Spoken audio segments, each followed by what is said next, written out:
ధన్యవాదాలు అధ్యక్ష. అధ్యక్ష, నేను ఆదోని నియోజకవర్గానికి ప్రాతినిధ్యం వహిస్తున్నాను. మొన్న రాష్ట్ర ప్రభుత్వం ప్రకటించినటువంటి ఆర్థిక సర్వేలో అత్యంత వెనుకబడినటువంటి జిల్లా కర్నూలు జిల్లా, అందులో కూడా అత్యంత వెనుకబడినటువంటి నియోజకవర్గం ఆదోని అధ్యక్ష. ప్రభుత్వానికి తెలుసా, విజయవాడలో సాధారణ వర్షపాతం 974 మిల్లీమీటర్లు అయితే, విశాఖపట్నంలో 1071 అయితే, ఆదోనిలో గత దశాబ్దాల కాలంగా 600 మిల్లీమీటర్ల కంటే తక్కువ వర్షపాతం ఉందని నమోదైంది అధ్యక్ష. వ్యవసాయానికి నీళ్లు లేక, కనీసం తాగడానికి కూడా నీళ్లు లేక. క్వశ్చన్ అధ్యక్ష, హాస్టల్ గురించి ఎందుకు హాస్టల్ వచ్చినాయి? సీజనల్ హాస్టల్ అంటే తెలియదు అధ్యక్ష చాలా మందికి. సీజనల్ హాస్టల్ అంటే కొంత చెప్పాల్సిన అవసరం ఉంది అధ్యక్ష. తాగడానికి కూడా నీళ్ళు లేక, పనికి పోతామంటే ఎటువంటి పరిశ్రమలు లేక లక్షలాది మంది పొట్ట చేత పట్టుకుని వలసపోతుంటారు అధ్యక్ష. మీరు గుంటూరు కానీ, గోదావరి జిల్లాలో వ్యవసాయ కూలీలుగా కానీ, బాంబే, హైదరాబాద్, బొంబాయిలో, బెంగళూరులో భవన నిర్మాణ కార్మిక రంగంలో ఈ వలస కార్మికులు లక్షలాది మంది ఉంటారు. ప్రభుత్వానికి ఈ లెక్కలు చెప్పాల్సిన అవసరం ఉంది, తెలుసా అని అడుగుతున్నాడు. అధికార లెక్కల ప్రకారంగా ఆదోని డివిజన్లో 5 లక్షల మంది, ఆదోని నియోజకవర్గం నుంచి 1 లక్ష మంది ప్రతి సంవత్సరం వలసకు పోతుంటారు అధ్యక్ష. ఇది దేశంలోనే అత్యధికమన్న విషయం గుర్తుంచుకోవాల్సిన అవసరం. పళ్ళులన్నీ ఖాళీగా కనబడతాయి, చాలా దయనీయ పరిస్థితుల్లో ఉంటాయన్న విషయం ప్రభుత్వానికి తెలుసా? వలసలన్నవి ప్రతి సంవత్సరం కూడా పెరుగుతున్నాయన్న విషయం తెలుసా? ఇక అక్షరాస్యతకు వస్తే, ఎందుకంటే ఈ సీజనల్ హాస్టల్లో అక్షరాస్యతకు సంబంధించిన విషయం అధ్యక్ష, 47.2% అక్షరాస్యత ఉంటే, కేవలం 5వ తరగతి వరకు మాత్రమే చదివిన వాళ్ళు 22% మంది, 10వ తరగతి వరకు చదివిన వాళ్ళు 21% మంది, ఇంటర్ వరకు చదివిన వాళ్ళు కేవలం 4.7% మంది, డిగ్రీ వరకు చదివిన వాళ్ళు 4.2% మంది, పీజీ చేసిన వాళ్ళు కేవలం 1% మాత్రమే ఉందన్న విషయం ప్రభుత్వానికి తెలుసా? మహిళల్లో, ఆడబిడ్డల్లో 75% నిరక్షరాస్యతలు ఉన్నారన్న విషయం ప్రభుత్వానికి తెలుసా?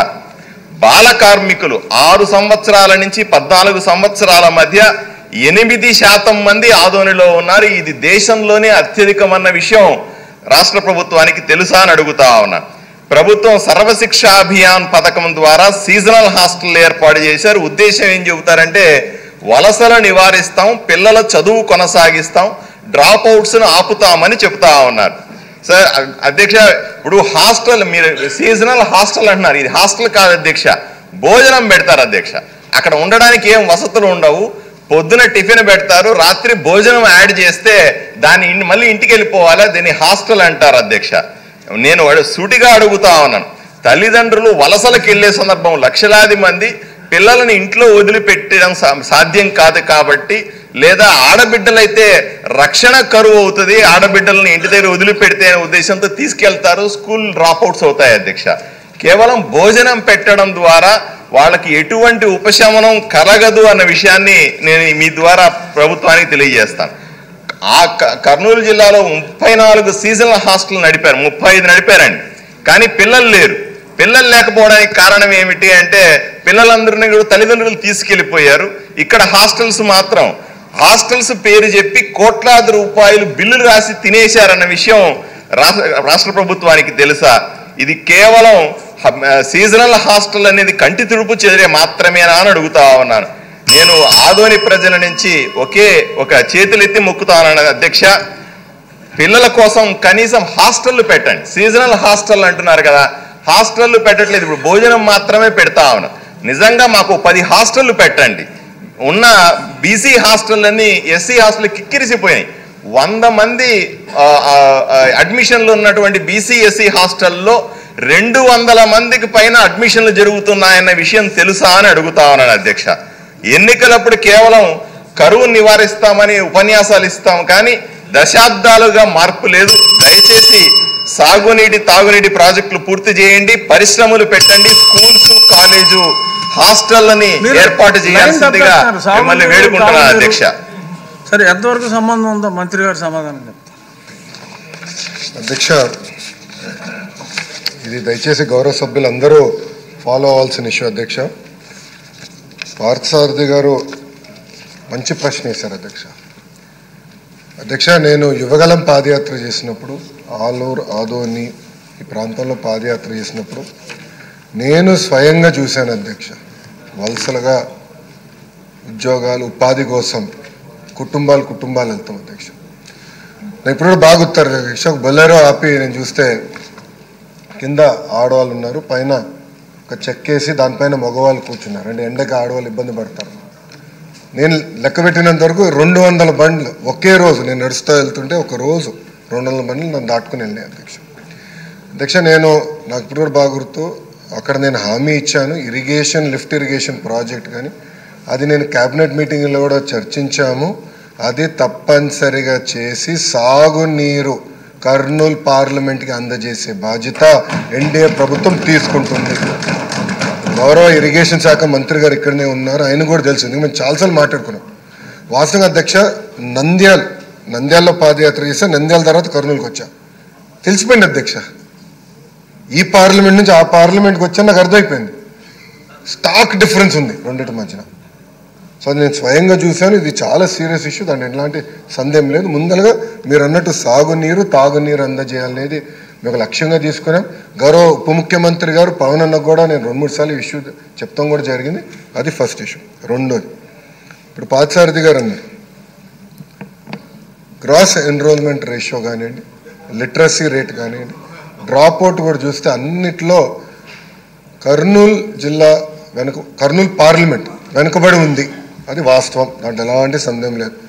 అందుకే మీరు ఈసారి చూస్తే డిఎస్సిలో రిక్రూట్మెంట్లో పెద్ద ఎత్తున కర్నూలుకే ఉపాధ్యాయులు రాబోతున్నారు అధ్యక్ష. చాలా సీరియస్గా తీసుకుంటున్నాను నేను. అది ఫస్ట్.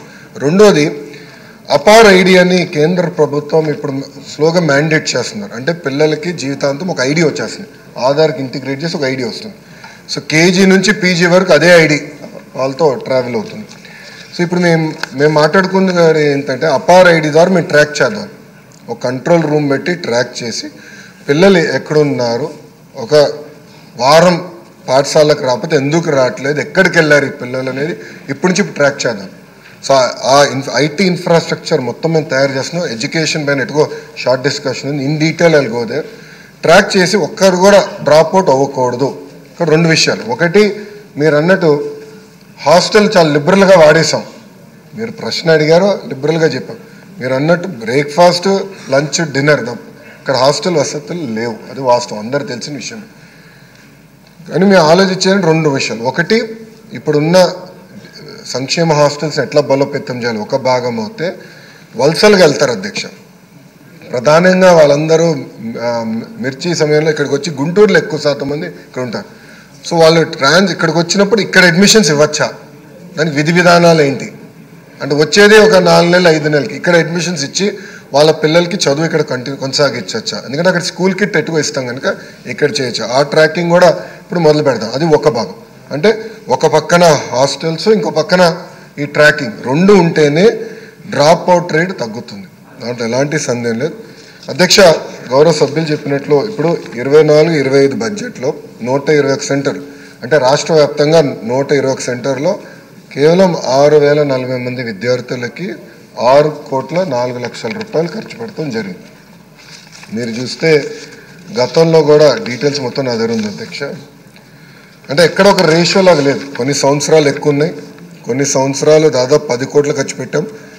వైకాపా ప్రభుత్వం సమయంలో అయితే 40 లక్షలు ఖర్చు పెట్టినవి కూడా సంవత్సరాలు ఉన్నాయి. అంటే ఇది ఒక ప్రణాళికబద్ధంగా చేయలేదు, ఏదో నిధులు ఉన్నాయి చెయ్యాలి ఒక టిక్ బాక్స్గా చూసాం తప్ప పిల్లలకి మెరుగైన విద్య అందించాలి, వాళ్ళ తల్లిదండ్రులకి విద్య లేక వాళ్ళు ఎట్లయితే వలసలుగా వెళ్ళాల్సి వస్తుందో అలాంటి పరిస్థితి పిల్లలకి రాకూడదు అనే ఆలోచనతో అయితే గతంలో పనిచేయలేదు. ఇది చాలా సీరియస్గా తీసుకుంటున్నాము, దాన్ని మీకు ఎలాంటి డౌట్ వద్దు.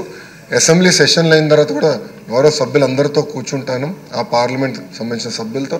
We will discuss threadbare. ఒక పక్కన సంక్షేమ హాస్టల్స్ని ఎట్లా బలోపేతం చేయాలి, ప్యారలల్గా ఏదైతే నేను చెప్పాను వలసలు జరగకుండా చూసుకుంటాం.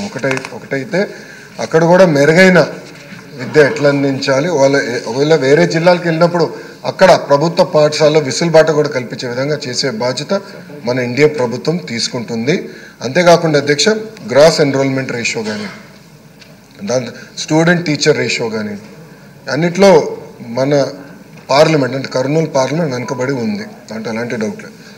వచ్చే 3 సంవత్సరాలు అందరూ అక్కడున్న శాసనసభ్యులు అందరం కలిసికట్టుగా పనిచేద్దాం. Let us work together. అక్కడున్న సిఎస్ఆర్ ఫండ్స్ ఉన్నాయండి, సర్వశిక్ష అభియాన్ ఫండ్స్ ఉన్నాయండి, లేదంటే ఎడ్యుకేషన్ డిపార్ట్మెంట్స్ ఫండ్స్ ఉన్నాయండి. 3 కన్వర్జెన్స్ చేసి పెద్ద ఎత్తున ఫోకస్ చేయాల్సిన అవసరం ఉంది.